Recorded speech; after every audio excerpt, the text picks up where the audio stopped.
Olá, boa noite. Começa agora o Jornal da Justiça desta sexta-feira, 22 de janeiro. Ministra Rosa Weber mantém votação exclusivamente presencial na eleição da mesa diretora da Câmara dos Deputados. Em análise preliminar, presidente em exercício do STF não verificou motivos para a intervenção excepcional da Corte em assunto do Legislativo. Esse é um dos destaques da edição de hoje. Você confere também. Ministro Ricardo Lewandowski encaminha para a Procuradoria-Geral da República notícia crime do PCdoB contra presidente Jair Bolsonaro e ministro Eduardo Pazuello. Governo federal entrega ao Supremo cronograma atualizado de vacinação contra a Covid-19. Depois de denúncias, ministérios públicos e defensorias entram na justiça para obrigar a prefeitura a prestar informações sobre quem foi vacinado em Manaus.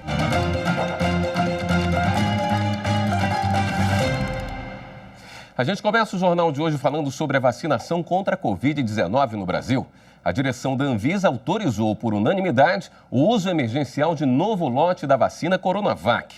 Além disso, há pouco, o avião trazendo 2 milhões de doses da vacina da Oxford AstraZeneca da Índia pousou em São Paulo.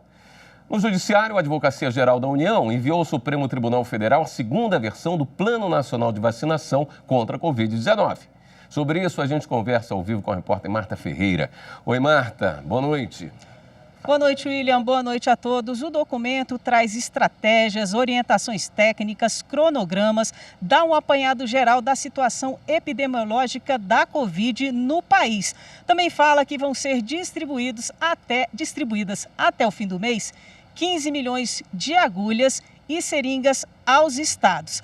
A novidade é que houve uma ampliação do público-alvo. Foram incluídos trabalhadores que trabalham nos portos, nas indústrias e também no transporte, como caminhoneiros e motoristas. A meta, segundo o plano, é vacinar nessa primeira etapa 77 milhões de pessoas. O ministro Ricardo Lewandowski cobrou do Ministério da Saúde uma atualização desse plano no início da semana, já que em dezembro o governo federal se comprometeu a fazer uma atualização mensal. E hoje à tarde a Anvisa liberou 4,8 milhões da Coronavac. Esse lote foi produzido pelo Instituto Butantan e vai se juntar às 6 milhões de doses que já foram distribuídas no início da semana da Coronavac vindo da China. William. Obrigado, Marta. E ainda sobre a vacinação contra a Covid-19, o Ministério Público está apurando denúncias de supostas irregularidades em pelo menos 12 estados do país. No Amazonas, a Justiça Federal já foi acionada para que a Prefeitura de Manaus seja obrigada a informar diariamente quem já foi vacinado no município. A ação com pedido de urgência foi ajuizada pelos Ministérios Públicos Federal, do Amazonas, do Trabalho e de Contas e pelas Defensorias Públicas, após terem sido divulgadas notícias de que as pessoas que não fazem parte dos grupos prioritários já teriam recebido a vacina contra a Covid-19 em Manaus. A intenção é que a Justiça Federal obrigue a Prefeitura de Manaus a informar diariamente a relação de quem já foi vacinado no município. As atualizações deverão ainda estar no site da Secretaria de Saúde local até às 10 horas da noite, incluindo nome, CPF, função e o local onde foi feita a aplicação.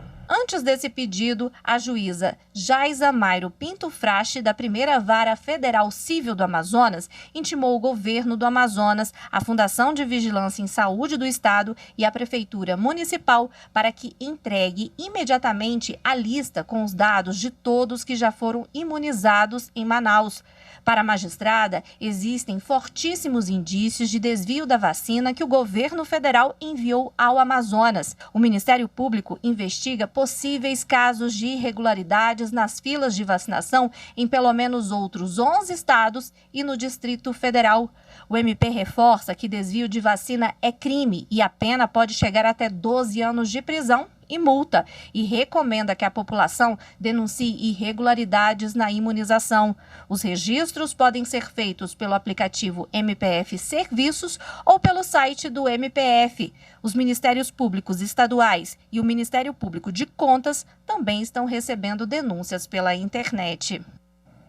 O ministro Ricardo Lewandowski encaminhou para a Procuradoria-Geral da República notícia crime apresentada pela bancada do PCdoB na Câmara contra o presidente Jair Bolsonaro e o ministro da Saúde, Eduardo Pazuello. Para o partido, o governo federal teria responsabilidade no colapso do sistema de saúde de Manaus e precisa ser investigado. Segundo os parlamentares, existiriam fortes indícios de crime de prevaricação. O partido também alega que os dois teriam exposto a vida ou a saúde de terceiros ao propagar o uso de medicamentos que não possuem eficácia científica comprovada para o tratamento da Covid-19. Cabe à Procuradoria-Geral da República avaliar se existem elementos para a abertura de inquérito sobre o caso. A ministra Rosa Weber, no exercício da presidência do Supremo, manteve votação presencial na eleição da mesa diretora da Câmara dos Deputados. A votação será no dia 1º de fevereiro. A mesa diretora da Câmara Federal decidiu na segunda-feira passada que a votação presencial seria obrigatória. O PDT, Partido Democrático Trabalhista, então recorreu ao Supremo contra a decisão, argumentando que durante toda a pandemia a Câmara atuou na modalidade remota e agora, com o aumento de número de casos e mortes, está colocando em risco a vida de 513 deputados, funcionários da casa e assessores. A vice-presidente Rosa Weber, no exercício da presidência da Corte e que assumiu o plantão até fevereiro, decidiu sobre o tema. Rosa Weber afirmou que o assunto já foi debatido na própria Câmara dos Deputados e, por isso, não poderia o Poder Judiciário deliberar de maneira diferente. Também destacou que a decisão da mesa diretora foi tomada levando em consideração o direito à saúde dos parlamentares, inclusive ressalvando a necessidade de adoção de todas as medidas sanitárias cabíveis para garantir a redução de riscos de contaminação pela Covid-19.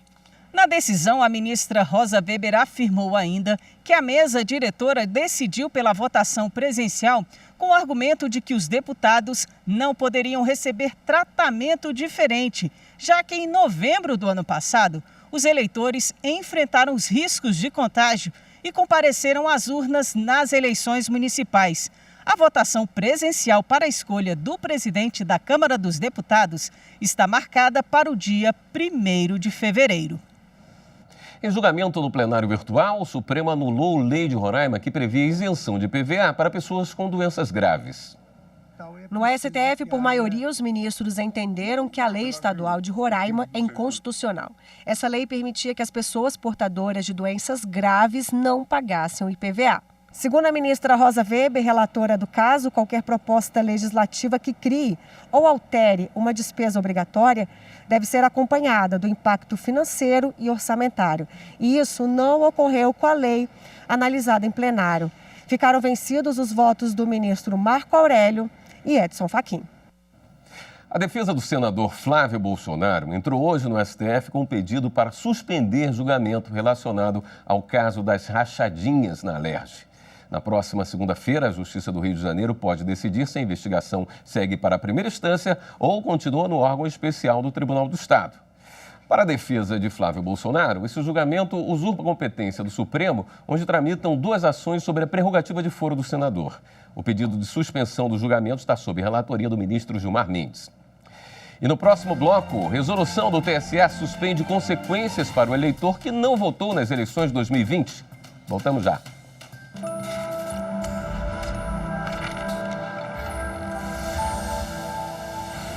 A Constituição Federal assegurou diversas garantias constitucionais com o objetivo de dar maior efetividade aos direitos fundamentais, permitindo a participação do Poder Judiciário. Logo, a Constituição é a lei maior que normalmente dispõe sobre a organização do Estado e as garantias e direitos individuais do cidadão.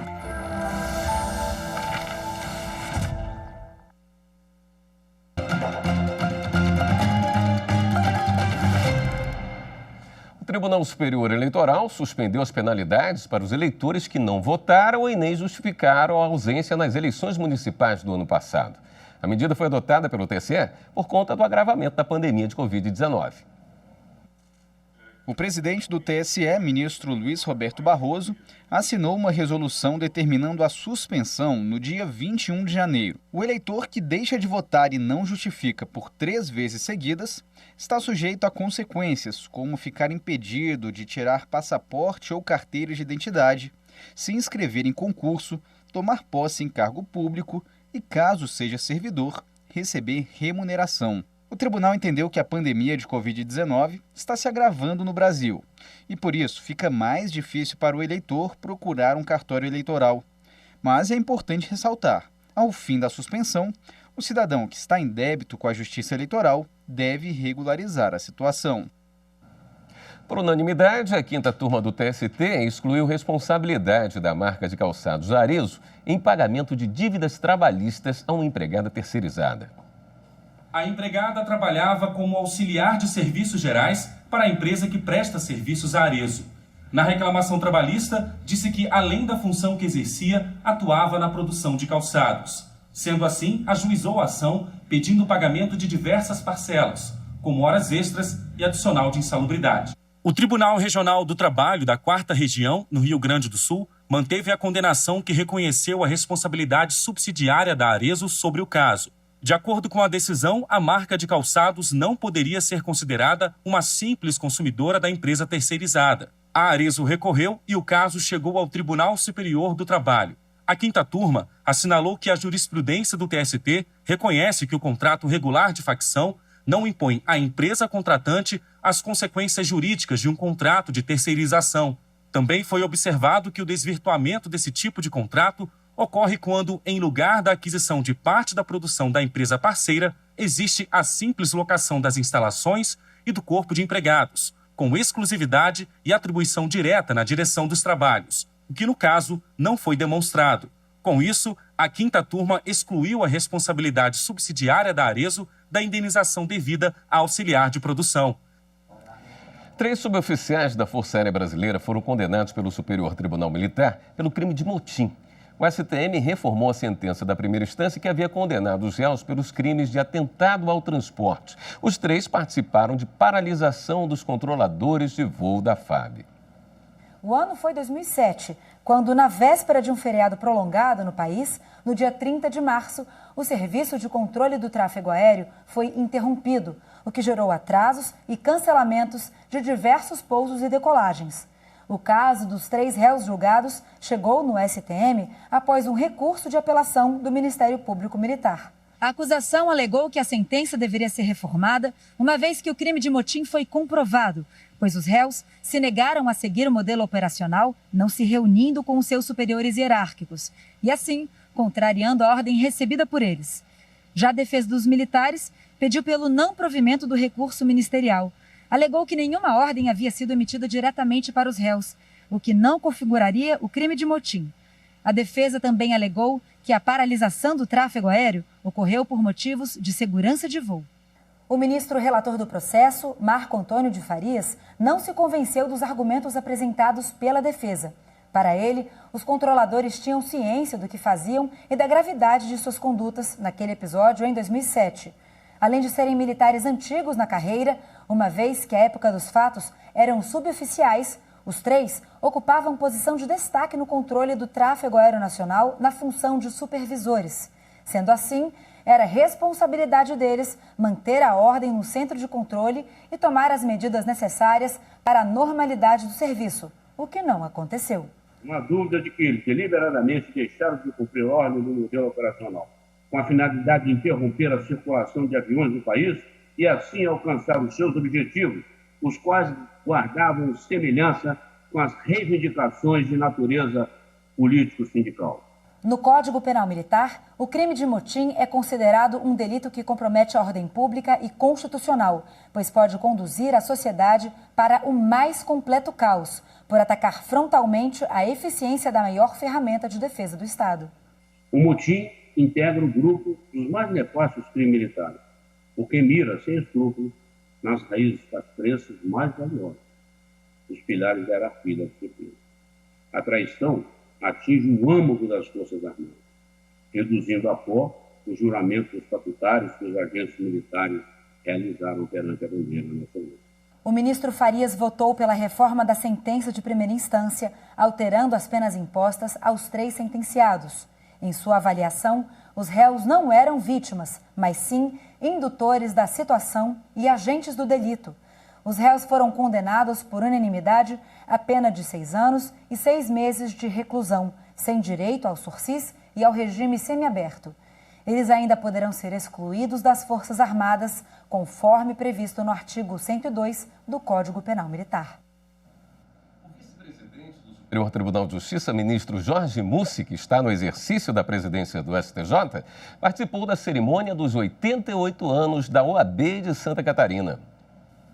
O evento, transmitido pelo canal da instituição no YouTube, foi realizado em formato híbrido, com participação presencial na sede da OAB em Florianópolis e virtual. Natural da capital catarinense, o ministro Jorge Mussi relembrou a trajetória dele na OAB local e destacou a atuação da instituição na defesa das prerrogativas dos advogados e das liberdades civis e democráticas. A ordem, ultrapassando sua dimensão de representação de classe, desponta como verdadeira guardiã da sociedade, revelando sua altivez e excelência através do trabalho incansável de todos os advogados na proteção dos direitos, das garantias fundamentais da pessoa humana. Para o ministro Jorge Mussi, a luta por justiça é uma característica incomum desde a criação da seccional da OAB de Santa Catarina em 1933 até os dias de hoje. Constato que o espírito de justiça e todos os valores que sopraram a vida da OAB de Santa Catarina há 88 anos foram transmitidos integralmente à presente geração, que empresta o seu labor, o sangue, o suor e o talento para a defesa de tudo que é caro à democracia. Durante a cerimônia, vários advogados, ex-presidentes e colaboradores que fazem parte da história da instituição foram homenageados. O atual presidente, Rafael Horn, fez questão de ressaltar a representatividade da atuação do ministro Jorge Mussi para a OAB. Vossa Excelência é um homem de ordem que vem ocupando importantes espaços no Poder Judiciário, honrando o nome de Santa Catarina, honrando suas origens na advocacia, e me sinto muito lisonjeado pelas palavras que foram dirigidas à ordem, à minha pessoa e a quem devo a sua enorme generosidade. Estiveram presentes na cerimônia membros do Ministério Público, da Magistratura, da Advocacia e representantes dos demais poderes. Uma médica aprovada em cadastro de reserva para o cargo público no Judiciário conseguiu o reconhecimento do direito à nomeação. A decisão é da segunda turma do Superior Tribunal de Justiça. A candidata interpôs recurso em mandado de segurança ao STJ. Ela argumentou que disputou uma das 2 vagas abertas para o cargo de médico clínico do quadro do Poder Judiciário de Goiás e ficou na 4ª colocação. No entanto, a nomeação do primeiro colocado foi tornada sem efeito e o terceiro colocado foi exonerado. Ela entendeu, então, estar no número de vagas previsto. A administração não a nomeou, por isso a candidata impetrou o mandado de segurança. O Tribunal de Justiça de Goiás entendeu que o surgimento de novas vagas, além daquelas previstas no edital, durante o prazo de validade do concurso, não gera automaticamente o direito à nomeação dos candidatos aprovados em cadastro de reserva. Porém, para a segunda turma do STJ, como houve uma nomeação tornada sem efeito e uma exoneração, deve ser feita a reclassificação da candidata, o que a inclui nas vagas previstas no edital. O relator do recurso, ministro Mauro Campbell Marques, considerou a jurisprudência segundo a qual o candidato originalmente excedente, que em razão da inaptidão de outros concorrentes mais bem classificados ou de eventuais desistências, reclassifica-se e passa a figurar no rol de vagas ofertadas, tem direito à nomeação. No caso, o ministro constatou que os fatos estavam provados e que a autoridade impetrada reconheceu a situação. Além disso, o prazo de validade do certame expirou sem que a administração pública tenha providenciado espontaneamente a nomeação. Por unanimidade, a segunda turma do STJ deu provimento ao recurso e reconheceu o direito à nomeação, mas não a posse, porque é preciso que a administração verifique os demais requisitos legais para a investidura no cargo. força-tarefa montada pela Advocacia Geral da União já atuou em 37 ações coletivas que questionam a realização do Enem. Pelo menos 75 membros da AGU, entre procuradores federais e advogados da União, participam do grupo. A equipe trabalha em regime de plantão para monitorar os processos sobre o tema na Justiça 24 horas por dia, inclusive nos fins de semana, até o início de fevereiro, quando será aplicada a última versão das provas. Nosso papel é conferir, os instrumentos jurídicos basilares, que possam garantir a segurança jurídica e a concretização dessa política macro, que é o Enem, que rompe barreiras regionais e é realizado em todos os cantos do nosso país. Desde novembro do ano passado, a AGU já trabalha na defesa do Enem. De lá para cá, 74 processos individuais já foram movidos sobre o exame, tratando de assuntos como local de prova, mudança de dados de inscrição e questões sobre pagamento de boleto. Mas a prioridade deste ano são as medidas de prevenção e controle do novo coronavírus. Desde o planejamento das provas, os órgãos responsáveis pelo exame tomaram todos os cuidados para reduzir ao máximo qualquer risco de contágio. Então, o INEP buscou também organizar insumos necessários para isso, para a proteção de todas as pessoas envolvidas no desempenho do exame, providenciar também alteração nas métricas de instalamento e alocação dos participantes, Isso vai ser rigidamente obedecido, já tem orientação, toda uma programação e planejamento nesse sentido. Entra em vigor no próximo domingo a nova Lei de Falências. Sancionada pelo presidente da República em dezembro do ano passado, a norma tem como principal mudança a autorização de empréstimos a empresas que enfrentam recuperação judicial. Mais detalhes você confere na reportagem de Viviane Novaes. Esta é uma das maiores fábricas de refrigerante do país. Em 2018, a empresa pediu a recuperação judicial. Nós tivemos um bloqueio fiscal, da área de execução fiscal, bloqueando todas as contas permanentemente, afirmando que nós tínhamos uma dívida de 4 bilhões com o Estado, 4 bilhões com a Receita Federal, e na verdade não foi nada disso. Então, para a gente poder ter conta corrente, fui obrigado a pedir recuperação judicial. E durante esse período de bloqueio, o que aconteceu? Paramos de pagar todos os fornecedores, obviamente que aí gerou então um passivo que a gente teve que pedir recuperação. Um levantamento do Conselho Nacional de Justiça aponta: o Judiciário recebeu quase 42 mil novos processos de recuperação e falência de empresas em 2019. Só no ano passado, segundo a Serasa, 7.873 empresas pediram a recuperação. Essa é uma forma da empresa não fechar as portas.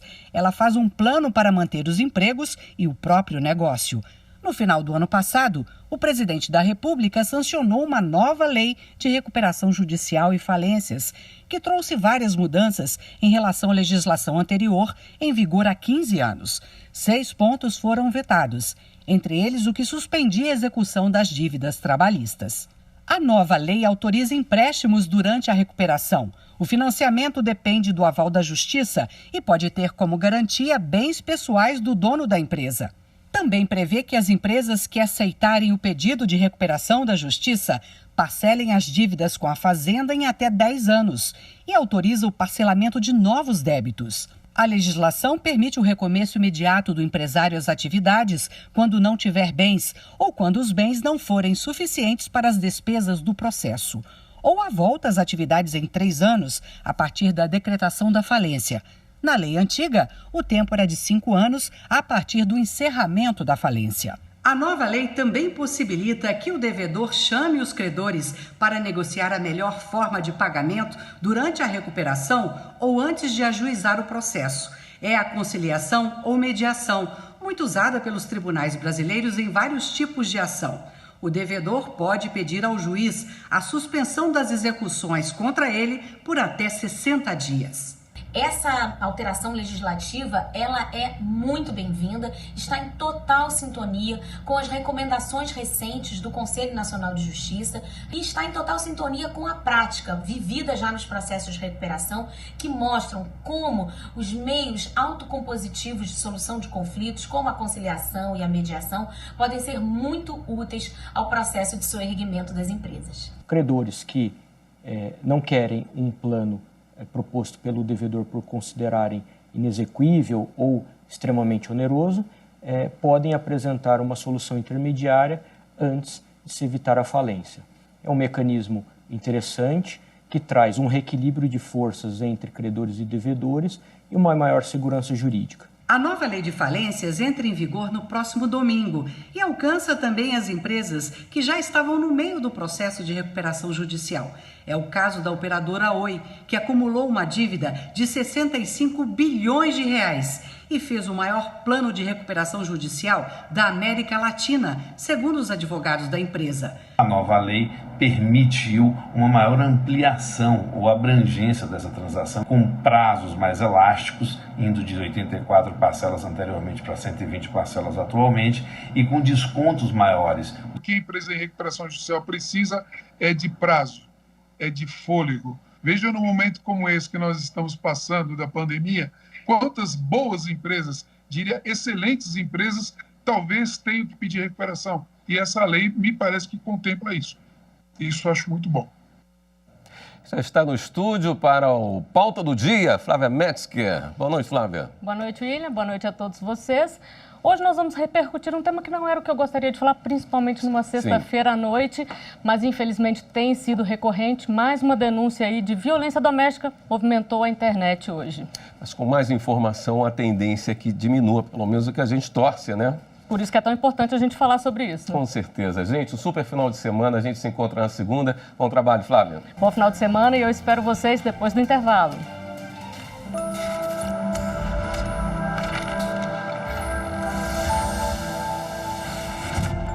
A Constituição Federal de 1988 é um marco da nossa sociedade. Através dela, universalizamos o sistema de saúde com a criação do SUS e tornamos a educação gratuita um direito de todos. Precisamos cada vez mais efetivá-la e preservá-la.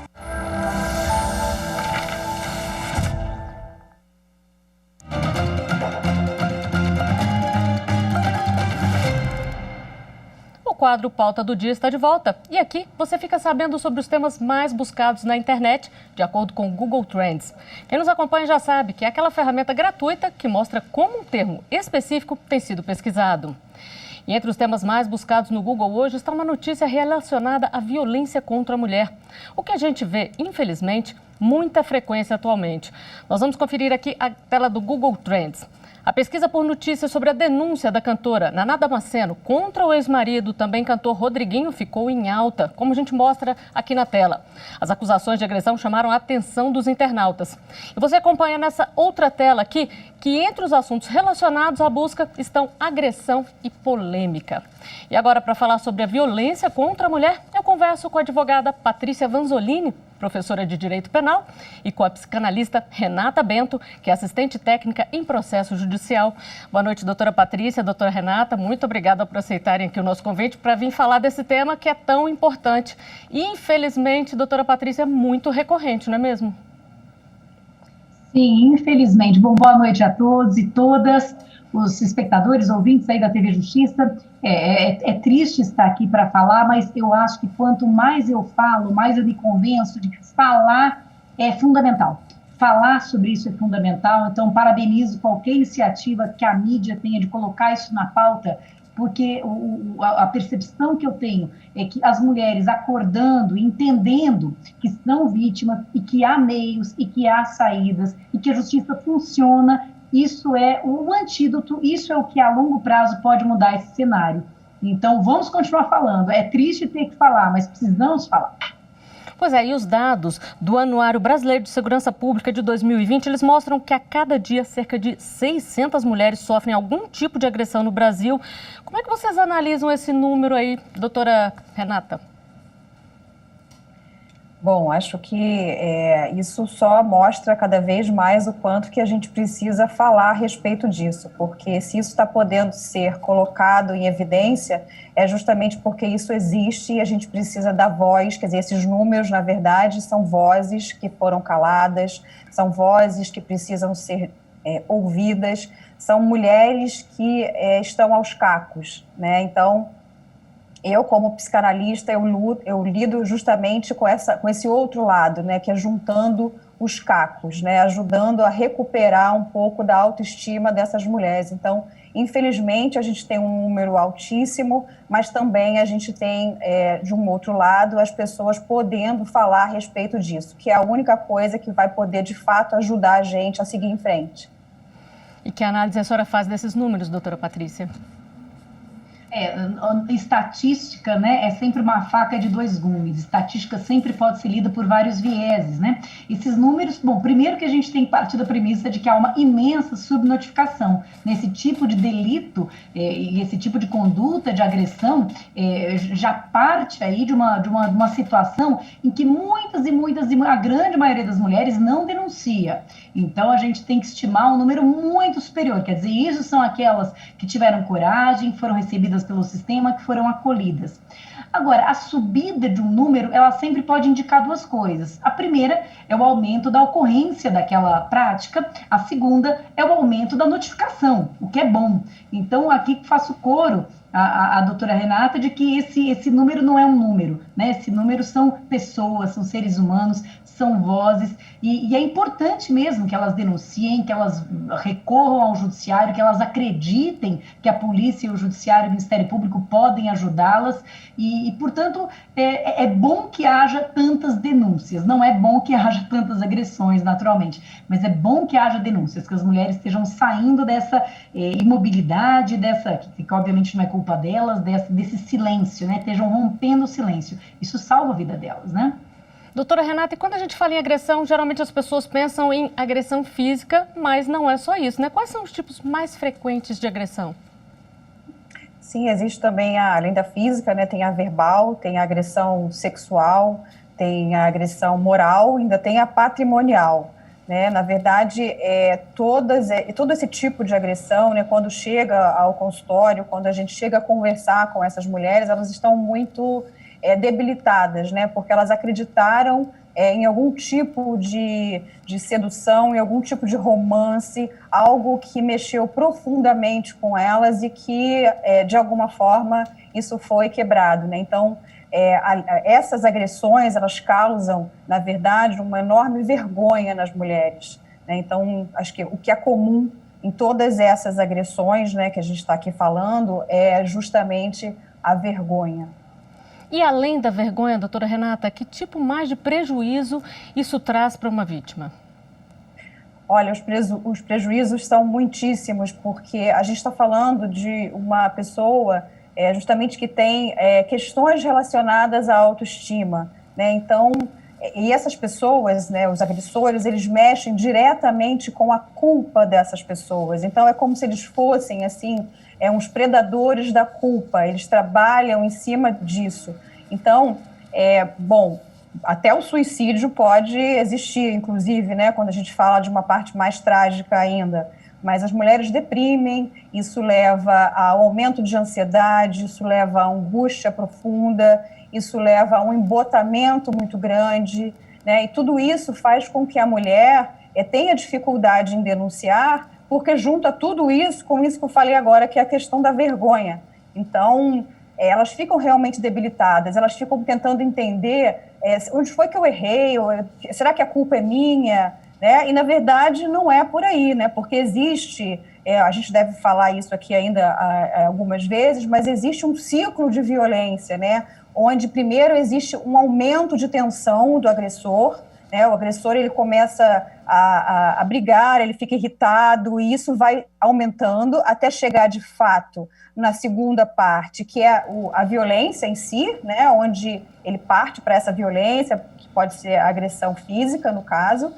É importante ressaltar uma coisa: a agressão física, ela deixa uma marca no corpo, muitas vezes, né? Mas a agressão verbal, ela não é vista no corpo, não existe uma marca. Então, ela fica uma marca interna. Às vezes, fica mais difícil de comprovar esse tipo de agressão, né? E aí, por fim, existe o arrependimento. Nesse ciclo, existe o arrependimento onde o agressor, ele retorna a esse número 1, né? Que é justamente o aumento da tensão. Então, fica nesse ciclo. E a mulher acreditando, né, justamente que ela vai poder consertar isso, que onde é que foi que ela fica confusa, né? Esse agressor, ele confunde a parte emocional da mulher, mais sensível, tentando fazer um relacionamento, né? Então ela começa a se questionar muito, e é nesse questionamento que ela se perde muitas vezes, e às vezes a situação fica muito ruim. Muitas vezes é até difícil para a própria mulher acreditar que é vítima de uma violência assim, né?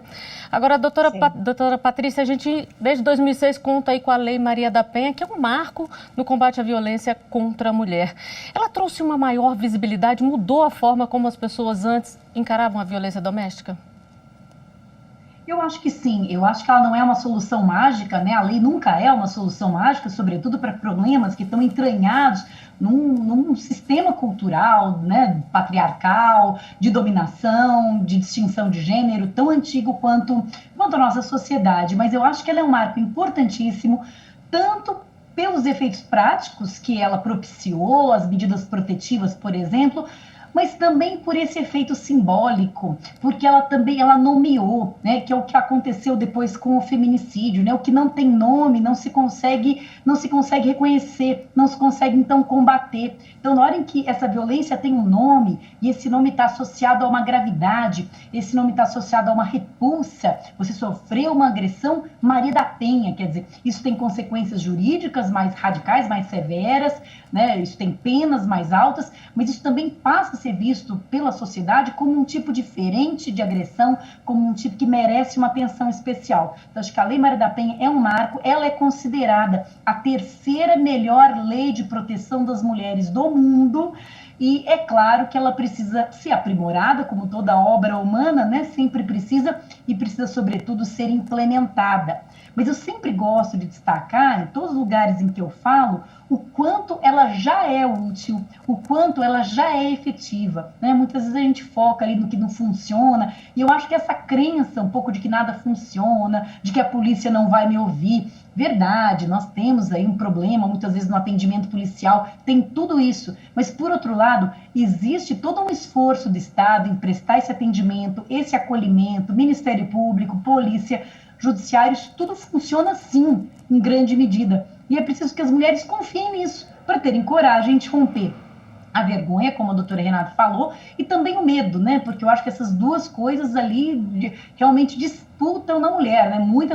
A vergonha é um traço marcante, né? Uma mulher, ela quer dizer, meu marido me ama, eu sou a rainha dele, sou a princesa, não quero dizer, né? Sou ofendida, sou humilhada, isso é extremamente humilhante, mas há também um aspecto do medo, né? Há homens efetivamente violentos, fisicamente violentos, perigosos, e as mulheres têm medo, muitas vezes, de denunciar, de conseguir uma perspectiva, mas que não vai efetivamente proteger. Mas o silêncio não é a solução nunca. Tolerar, baixar a cabeça, apaziguar, botar panos quentes, não é a solução. Então, a Lei Maria da Penha, ela é um marco importantíssimo, nós temos que enaltecê-la, cultivá-la e agradecer a Maria da Penha que nos deu essa... né, que nos proveu dessa legislação, né? Foi por causa dela, dessa mulher que foi vítima de duas tentativas de feminicídio, que nós hoje temos uma legislação protetiva. E o fato de ter dado um nome à violência, doutora Renata, como disse aqui a doutora Patrícia, ajuda que as mulheres aí elas tenham mais coragem e tenham mais força para poder vencer o medo da vergonha, o medo de novas agressões e denunciar? Isso que a doutora Patrícia falou é fundamental, dar nome, né? Porque quando você dá nome a uma coisa, ela passa de fato a existir. Então, se a mulher que sofre a violência, aquilo fica no ar, aquilo ela pode imaginar que poderia ser alguma coisa normal da relação, agora tem um nome, né? Isso se chama agressão. Você está passando por isso. Então, é fundamental, de fato, nomear. E nomear também os sentimentos, nomear também aquilo tudo que está passando dentro dela. é isso que vai justamente clareando a cabeça da mulher para que ela possa tomar coragem, né? Porque, de fato, o medo é muito grande, porque o agressor, ele inibe, né? E ele vai deixando a mulher cada vez mais enfraquecida, porque ele vai destruindo a autoestima dela, né? Então, uma outra coisa importante também é essa rede de apoio, né? Porque, às vezes, a mulher, ela não tem coragem de denunciar e tudo mais, porque ela não consegue falar nem para quem está próximo dela, para a família ou para uma colega, uma amiga. Então, essa rede de apoio também, muitas vezes, é fundamental para que essa mulher consiga chegar até a denúncia. De fato, o silêncio não é a solução. A gente precisa falar disso, a gente precisa denunciar quando isso acontecer. Pois aí, os dados do anuário também mostram que a cada dia 3 mulheres perdem essa luta aí contra a violência e não sobrevivem. Doutora Patrícia, a senhora já antecipou aqui a questão da lei do feminicídio de 2015. Isso tem ajudado no combate a esse tipo de crime? Eu acho que isso é uma peça importante, mas é um quebra-cabeça gigante, isso é uma pecinha, né? Não se pode ter expectativas, como eu já falei, de que a lei penal, sobretudo uma lei que aumenta uma pena, porque a lei do feminicídio basicamente transforma o crime de homicídio praticado contra a mulher por razão de gênero, em situação de violência doméstica ou misoginia, por outra razão, enfim, mesmo que não de violência doméstica, mas razões de gênero, transforma isso num homicídio qualificado. É isso que a lei do feminicídio faz. Bem, isso por si só, honestamente, eu sou um pouco cética quanto ao efeito imediato disso, né? Pensando que um homem não vai ponderar, e de fato esse é um crime bastante irracional, né? Muitas vezes o homem sequer se preocupa em fugir, se preocupa em se esconder. Eu acho que um homem não vai ponderar, agora o homicídio é qualificado, então não vou praticá-lo, né? Antes eu tinha uma pena de 10 anos, então iria praticá-lo. Agora que a pena é de 20, não vou. Eu não creio que exista esse cálculo racional, mas eu acho que o efeito simbólico, tanto para nomear, para dizer, olha, isto é intolerável, isso não é homicídio privilegiado, isso não é homicídio passional, isso não tem aquele glamour do matar por amor, não, isso é hediondo, isso é repulsivo, isso é intolerável. Eu acho que dá esse peso para o crime de feminicídio, esse nome é muito importante. E também explicar para a sociedade que esse é um crime, de fato, hediondo, intolerável. Por quê? Porque o feminicídio, ele sempre foi, quando não existia ainda essa lei, não existia o nome feminicídio, o tal do homicídio passional. Falava recentemente do caso Ângela Diniz e Doc Street, né, um caso aí de feminicídio famoso, mas ele se misturava um pouco com isso, né, com o passional, com o amor, com algo que de certa forma abrandava a percepção da sociedade a respeito dessa prática. E eu acho que deixar claro que isso não tem nada a ver com amor, né? Isso tem a ver com uma cultura de objetificação, de coisificação, de desumanização da mulher e de poder, né? Feminicídio tem a ver com poder, com posse. Eu acho que esse esclarecimento para a sociedade é importante. Por isso, doutora Renata, que é tão importante denunciar para tentar cessar a violência o quanto antes e evitar que se transforme em uma tragédia? Sim, o quanto antes, mas eu queria falar uma questão que a doutora Patrícia colocou, né, que isso muitas vezes é feito em nome do amor, né? De fato, não existe amor nisso. Na verdade, é um ódio absoluto, né, jogado em cima de uma outra pessoa, absolutamente irracional. Não tem amor nisso. Então, quanto antes puder denunciar e sair dessa relação, melhor. E você já parou para pensar que a violência doméstica pode estar acontecendo bem ao seu lado e você nem percebe? Muitas vezes a mulher sofre tanto controle que não tem como denunciar. A Associação dos Magistrados Brasileiros e o Conselho Nacional de Justiça tem uma campanha muito interessante nesse sentido. Ela mostra uma forma de acabar com a violência silenciosa sem chamar a atenção do agressor. A campanha se chama Sinal Vermelho. Vamos assistir. Às vezes o grito de socorro é silencioso e pode vir de um simples batom. Durante a pandemia, as mulheres estão mais expostas à violência doméstica e com menos oportunidades de pedir ajuda pela proximidade com o agressor. Se esse é o seu caso, faça um X vermelho na palma da sua mão e mostre na farmácia ao atendente. A polícia militar será chamada. Você não está sozinha. Sinal vermelho contra a violência doméstica. Doutora Renata, a gente viu aí que um gesto simples pode salvar uma vida ali. É importante as pessoas ficarem atentas, não é mesmo? Sim. Agora a gente pode pensar aqui, né, o quanto que é difícil para uma mulher fazer uma coisa dessa na própria mão, né? É como se ela tivesse, de fato, escrevendo, né, dizendo, eu estou passando por isso. Isso é alguma coisa que não é simples, demora. Isso demora muito a mulher conseguir processar isso dentro da mente dela e ela conseguir fazer isso. Então, quando ela chega nesse momento, onde ela consegue, de fato, fazer um X, dizer, olha, estou passando por isso, porque é isso que quer dizer isso, né, essa figura. Então, é um momento, assim, realmente, é um momento, assim, eu diria que até emocionante, da gente poder cuidar dessa mulher, né? Doutora Patrícia, antigamente existia um ditado que se dizia que briga de marido e mulher não se metia a colher, mas isso é coisa do passado.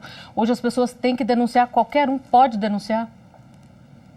Qualquer um pode denunciar e é importante porque essa é uma violência que fica entre quatro paredes, né? E a doutora Renata, que tem toda essa expertise, né, muito maior que a minha, evidentemente, na parte psiquiátrica, psicológica, psicanalítica da coisa, muitas vezes o agressor, o feminicida, o agressor doméstico, ele é uma pessoa boníssima, cordial, cordata, bom amigo, boa praça, boa gente. A família não acredita, os amigos não acreditam, ele é uma pessoa que ele é violento da porta para dentro, né? Da porta para fora, é uma pessoa que se dá bem com os amigos e etc.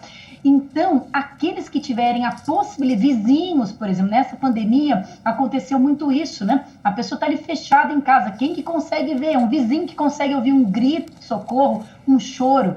Eu digo uma coisa, meus amigos, tem que chamar a polícia. Se não for nada, muito que bem, você não fica com esse peso aí nas suas costas. Chamou, minha vizinha vai depois ficar brava comigo, virar a cara. Problema dela, você tentou ajudá-la, tentou ali salvar a sua vida, mas a omissão, né, nesse caso, estão ali brigando, estão ali se resolvendo, isso não é normal, quebrar coisas não é normal, gritos exacerbados não são normais, quer dizer, todo esse cenário que a gente se acostumou culturalmente, achar que isso faz parte de uma briga de casal, nada disso é normal. Então, todos podem denunciar, e se o crime for de lesão corporal, o crime é de ação penal pública incondicionada. Então, quer dizer que o processo se inicia mesmo contra a vontade da vítima. E eu que sou advogada e trabalho com essa área, estou cansada de ver aquele procedimento padrão de tentar retirar a queixa, né? Quer dizer, vai na delegacia, denuncia e depois tenta retirar. No caso de lesão corporal, não existe isso, não existe esse procedimento, não pode. Então, o agressor ele pode ser condenado mesmo contra a vontade da vítima, né? Muitas vezes a vítima vai, tenta passar o pano, tenta justificar, isso não é levado em consideração pelo judiciário. Mas eu acho que é importante ressaltar que a Lei Maria da Penha ela não é uma lei só punitiva. Por quê? Porque de nada adianta você pegar esse agressor, você joga ele numa cadeia e ele não entende o que ele está fazendo lá. Ele só vai cultivar mais ódio, né, do sistema, das mulheres, da Lei Maria da Penha.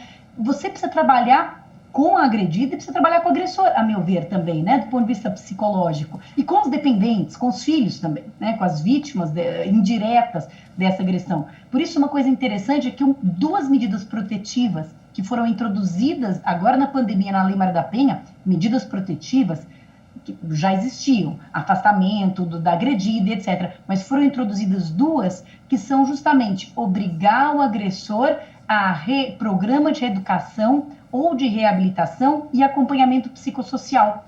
Quer dizer, tentar mostrar para esse agressor o que ele fez de errado, que aquilo não é correto, que aquilo que eventualmente ele viu o pai dele fazer com a mãe não pode se reproduzir.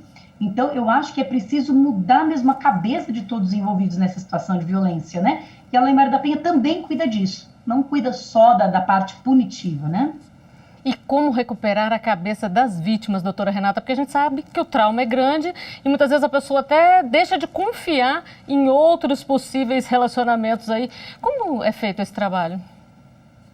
Esse é um trabalho feito, assim, de formiguinha, né? É você ir devolvendo aos poucos, né, essa capacidade de amar, essa capacidade de se relacionar, de confiar no outro. Tudo isso é feito através de um processo, né, de terapia, de análise, onde a pessoa vai poder ter uma experiência, né, dentro do consultório, junto com o seu analista, com o seu psicólogo, de restabelecimento dessa situação emocional dela, né? Na verdade, ela não vai deixar de ter esse problema na vida dela, mas ela vai conseguir, de alguma forma, ressignificar isso que ela passou e tentar colocar isso dentro da cabeça dela, dentro de um espaço onde não ocupe todo o mental dela, né? Onde ela possa ter outras alegrias na vida, apesar disso, né? Então, é importante a gente falar que existe vida após uma situação horrorosa como essa, né? Porque, de fato, é uma situação horrorosa. Então, é possível recuperar? Sim, é possível recuperar. Quanto tempo? A gente não sabe, porque cada um tem uma forma de funcionar, cada um tem uma forma de sentir. A gente precisa também entender quais são os processos, né? Quanto tempo que essa mulher experimentou essa situação, quais são os dispositivos dela, né? Quais foram os gatilhos que muitas vezes puderam permitir que ela ficasse tempo demais, ou ela saiu rapidamente assim que percebeu. Então, é uma série de coisas que precisam ser identificadas e analisadas para que essa mulher consiga florescer. E uma coisa importante que a doutora Patrícia falou sobre a denúncia é que existe a possibilidade, né, dos vizinhos, quando tem medo de se envolver com a vizinha e tudo mais, existe a possibilidade de ser uma denúncia anônima. Então, as pessoas não precisam elas não precisam dizer quem são, elas podem simplesmente denunciar. Então, é muito difícil o tratamento de uma pessoa ferida emocionalmente, narcisicamente, dentro daquilo que a mulher quer. A mulher quer ser amada, a mulher quer amar, ela quer cuidar. E aí ela se depara com uma muralha na frente dela, né? Então, restaurar isso é um passo lento, mas é possível. A mulher quer e merece ser amada, né, doutora Renata? Agora, doutora Patrícia, quando ela consegue vencer as barreiras, denunciar, que tipo de apoio legal ela encontra?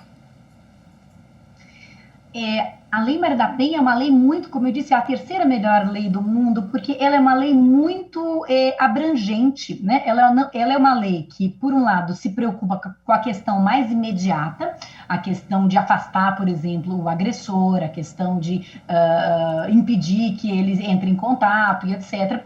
Mas ela também cuida de muitos outros aspectos. Então, ela tem uma parte assistencial forte. A mulher, ela pode pedir, por exemplo, a sua inclusão num programa governamental de ajuda financeira, isso está na lei. Ela, se for funcionária pública, pode pedir remoção, porque muitos, né, em casos radicais, ela precisa fugir, ela pode pedir remoção. Ela pode pedir o afastamento do emprego por 6 meses, sem perda do vínculo empregatício. Tudo isso ela pode pedir para o próprio juiz da violência doméstica, né? E recentemente tem uma decisão do STJ, inclusive, dizendo que durante o tempo que ela fica afastada por razão de violência doméstica, é equiparado a uma situação de auxílio-doença. Então, ela fica recebendo do INSS também o salário, porque também, senão, ela não tem como viver. Enfim, a Lei Maria da Penha, ela tem uma série de recursos, porque é uma questão multidisciplinar mesmo, né? Ela tem a possibilidade de apoio psicológico para ela, para os seus dependentes, ela tem possibilidade de ir para uma casa-abrigo, se ela não tiver onde ficar ou precisar se esconder. É uma lei muito abrangente e, a meu ver, os ministérios públicos, as defensorias e as varas, os juizados de violência doméstica estão cada vez mais habilitados, estão cada vez mais sabendo como trabalhar e implementar todo esse leque de apoio da Lei Maria da Penha. Aqui em São Paulo nós temos um local que é a Casa da Mulher Brasileira, aqui no centro da cidade, em que a mulher chega, faz a denúncia e já tem um atendimento absolutamente multidisciplinar, né? Com psicóloga, com assistente social, com a parte de ML, né, para fazer imediatamente uma perícia, enfim, é uma rede de assistência mesmo. Eu acho que as mulheres precisam acreditar nisso, confiar, se informar sobre isso, porque isso existe e está à disposição delas, né? Tem que usar. Bom, e a gente espera que cada vez menos mulheres precisem usar esse tipo de apoio. Doutora Renata, doutora Patrícia, muito obrigada pela participação de vocês aqui. Um bom final de semana. E essa edição do Jornal da Justiça fica por aqui. Obrigada pela sua companhia. Bom final de semana a você também. E saiba que você pode rever o nosso jornal e o nosso quadro Pauta do Dia no YouTube. Nosso canal na TV Justiça é TV Justiça Oficial. Tchau.